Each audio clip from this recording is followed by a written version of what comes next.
কেমন আছো সবাই? আশা করি ভালো আছো। তো শ্রাবণ মাস পড়ে গেছে, তাই জন্য আমরাও বেরিয়ে পড়লাম ভোলে বাবার কাছে যাওয়ার জন্য।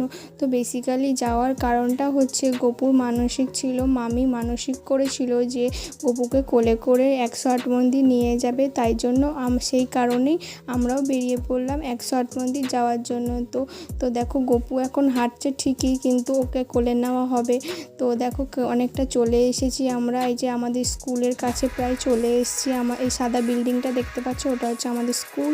তারপরে গপুর একটু খিদে পেয়েছিল, ওই জন্য একটা চায়ের দোকানে দাঁড়ালাম, ও একটু বিস্কুট খাবে, তারপরে আবার বেরিয়ে পড়বো। দেখো খাওয়া হয়ে গেছে, এবার ওকে কোলে করে নিয়ে হাঁটতে লেগে গেলাম। তো বেশ কিছুক্ষণ হাঁটার পরে আবার একটু বসলাম, খুব গরম করছিল, খুব কষ্ট হচ্ছিলো গাইস। 108 মন্দির এরকম শ্রাবণ মাসে পুজো দিতে আগেও গিয়েছিলাম, কিন্তু ওটা গিয়েছিলাম বাসে করে। এবার প্রথমবার গেলাম হেঁটে হেঁটে, যেহেতু মামি যাবে বলে, তাই জন্য মামিকে কোম্পানি দেওয়ার জন্য আমরাও চলে গেলাম। তো দেখো প্রায় চলে এসেছি নবাবাদের কাছাকাছি, পৌঁছে গেলাম। আর কিছুক্ষণের অপেক্ষা।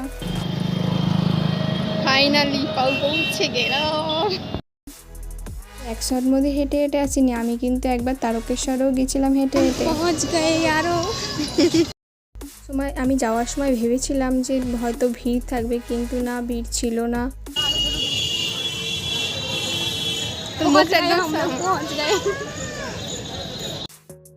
ভোলেনাথ আমাদের কথা শুনেছে, আমরা এত কষ্ট করে গিয়েছিলাম বলে অতটা ভিড় ছিল না। বাপরে, নলে আমি না খুব টেনশানে ছিলাম, যদি এতটা হেঁটে যাওয়ার পরে তারপরে যদি আবার ভিড়ে লাইন দিতে হতো, খুব কষ্ট হতো বিশ্বাস করো। কারণ তারকেশ্বর যখন গিয়েছিলাম বিশাল কষ্ট হয়েছিল, এত লাইন ছিল, তার উপরে এতটা রাস্তা হেঁটে হেঁটে গিয়েছিলাম, সেই কারণেই। তো মেন যেখানে পুজো দেওয়ার, সেখানে আমাদের পুজো দেওয়া হয়ে গেছে। আজকে সোনা বিশ্ব জয় করে নিয়েছে হেঁটে হেঁটে এসে এবার আমরা জল নেব। আর সোনাকে বিশ্বজয় করে নিয়েছে বলার কারণটা হচ্ছে ও না একটুও হাঁটতে পারে না, আর একটু কষ্ট সহ্য করতে পারে না, কষ্ট করেও না। মেন কথা হচ্ছে কষ্ট করে না, খুব কুড়ে। হ্যাঁ, আমরা তো ভেবে নিয়েছিলাম যে ও আসতেই পারবে না, কিন্তু ও হেঁটে হেঁটে এসেছে, এটা ভেবেই অবাক হয়ে গেছি। ওই জন্যই ওকে বলা হলো যে বিশ্বজয় করে নিয়েছে। তো দেখো আমরা এখন সবকটা মন্দিরে ওই পুকুর থেকে জল তুলে জল ঢালছি। গপুও দেখো আমাদের সাথে সাথে যাচ্ছে আর প্রণাম করছে। তো আমরা তো বেরিয়েছিলাম দুপুরবেলা, আর এসে পৌঁছিয়েছি প্রায় 4টে সাড়ে 4টের সময়। তারপরে আমাদের প্রায় পুজো দেওয়া হয়ে গেছে। তারপরে মা আর বৌদি এসেছিল আমাদের সাথে, ঘুরলো একটুখানি, ঠাকুর মানে আমরা পুরোটা পুজোটা দেওয়া হয়ে গেছে, তারপরে একটুখানি ঘুরলাম। তো দেখো এখানে এখনও দিচ্ছি আমরা মন্দির, অনেক করে 108টা মন্দির, ভাবতে পারো। তো দিতে দিতে আমাদের মানে পা ব্যথা হয়ে গেছে। তো দেখো আমার আর সোনার কিন্তু জল ঢালা হয়ে গেছে, মামি কিন্তু এখনও আসেনি। মামি কি করছে কে জানি, এমনিতেই মামির কাছে 2টো ঘট ছিল, তারপরেও মামির এত দেরি। তো দেখো এখানে হচ্ছে মানত করতে পারে কেউ ওই গাছটাতে, তো ওখানে লেখা রয়েছে। তোমরা অবশ্যই জানাবে কারা কারা শ্রাবণ মাসের সোমবারগুলো পালন করো। আমি সবটা সোমবার পালন করতে পারি না, আমি হয়তো 1-2টো করি। বিয়ের আগে করতাম না, যবে থেকে তারকেশ্বর গিয়েছি তবে থেকেই আমি করি। তো দেখো এখানে মানত যেখানে করে সেখানটাতে এসেছি, বেশ সুন্দর এখানে সাজানো আছে, গাছ আছে, অনেক কিছু, একটা শিবের মূর্তি আছে, অনেক কিছু রয়েছে, বেশ সুন্দর লাগছে। আর ওই পাশটা ফটো তোলার একটু জায়গা রয়েছে।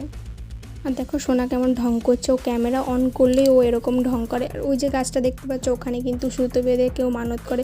তোমরা যদি কেউ আসো তাহলে এখানে এসে মানত করতে পারো। আর গপু না এই গরুটার কানে কানে বলছিল কি জানি না, ঠিক আছে। তারপরে আমিও একটুখানি কিছু চেয়ে নিলাম, দেখি ঠাকুর আমাকে দেয়নি সেই জিনিসটা। তো দেখো আমরা এখন ওই দিকটা যাচ্ছি, যেখানে একটুখানি শিবের সে ছবি টাইপের আঁকা রয়েছে কিছু, তো ডিজাইন করা রয়েছে, ওখানে একটু ফটো তুলবো, তো সেই কারণে ওখানে যাচ্ছি। আর এই দেখো এই ঘন্টাগুলো সাজানো রয়েছে না, এগুলো সামনে ছিল, এখন একটু চেঞ্জিং করেছে দেখছি, একটু নতুন নতুন অনেক কিছু করেছে। আগে ওই সামনে ছিল, এখন এই মানত যেখানে করেছে, মানে মানতের যে পার্কটা বানিয়েছে সেখানটাতে এখানে লাগিয়েছে। তো দেখো মামিকে ফাইনালি দেখা গেল, ওই যে চলে এসছে, মামির জল ঢালা হয়ে গেছে। বাপরে এত কি চাইছিল ভগবানের কাছে কে জানে, এতক্ষণ লাগলো।